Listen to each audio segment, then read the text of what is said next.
लोकसभा चुनाव के परिणाम सामने हैं, राजनीतिक हलचल तेज हो गई है। बात करने के लिए बीजेपी के वरिष्ठ नेता मुख्तार अब्बास नकवी जी हैं। नकवी जी, स्वागत है आपका।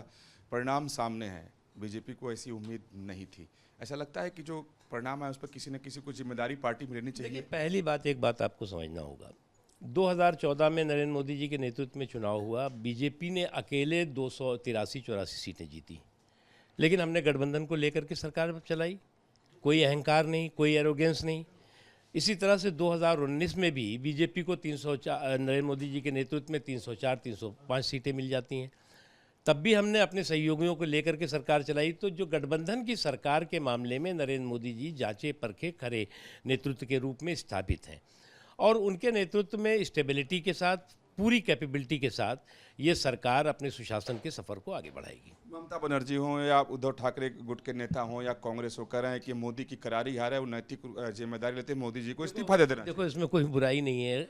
हम तो सबको मिला करके, सबको साथ लेकर के सरकार चलाने के पक्ष में है, और जो विपक्ष में भी है उनके साथ भी हम समन्वय के साथ, संपर्क के साथ, संवाद के साथ, जो देश के सुशासन से जुड़े हुए, देश में सुधार से जुड़े हुए, देश के सामाजिक और आर्थिक तरक्की से जुड़े हुए मुद्दे हैं, उनको आगे बढ़ाएंगे नरेंद्र मोदी जी के नेतृत्व में। एक चीज़। दूसरी चीज़, यहाँ पर दिक्कत इनकी ये है कि यहाँ पर जो है वो ख़ानदान अनेक और ख्वाहिशें एक। तो हज़ारों ख्वाहिशें ऐसी कि हर ख्वाहिश पे दम निकले। वेट करिए आप। एनडीए की सरकार अब बनने जा रही है, क्योंकि बीजेपी को अकेले उतना सीट नहीं है बीजेपी के पास। पुराने दौर की राजनीति क्या दिखाई देगी कि तोड़ जोड़ खींचतान, क्योंकि नीतीश कुमार को लेकर के आशंकाएं व्यक्त की जा रही है कि लोगों की थोड़ी याददाश्त कमज़ोर होती है। 2014 में भी एनडीए की सरकार थी, जबकि बीजेपी के पास अकेले प्रचंड बहुमत था।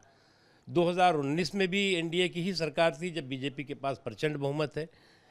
और आज भी एनडीए की सरकार है, जब बीजेपी और सहयोगी मिलकर सरकार चला रहे हैं। इंडी गठबंधन से लगातार नीतीश कुमार हों या फिर चंद्रबाबू नायडू हों या दूसरे घटक दल जो एनडीए में हैं, उनको संपर्क करने की खबरें आ रही हैं, और यही वजह है कि राजनीति में चर्चाएं भी तेज हो गई हैं। क्या ये लोग एनडीए में बरकरार रहेंगे? देखो, इस तरह के सपनों को देखना, इस तरह की सियासी शोशेबाजी करने की कोशिश जो लोग कर रहे हैं, उनको इतना ही कहना चाहेंगे कि तुम्हारे पैर के नीचे कोई ज़मीन नहीं, यकीन फिर भी तुम्हें है, क्यों यकीन नहीं। सर, यूपी में ऐसी स्थिति क्यों हुई?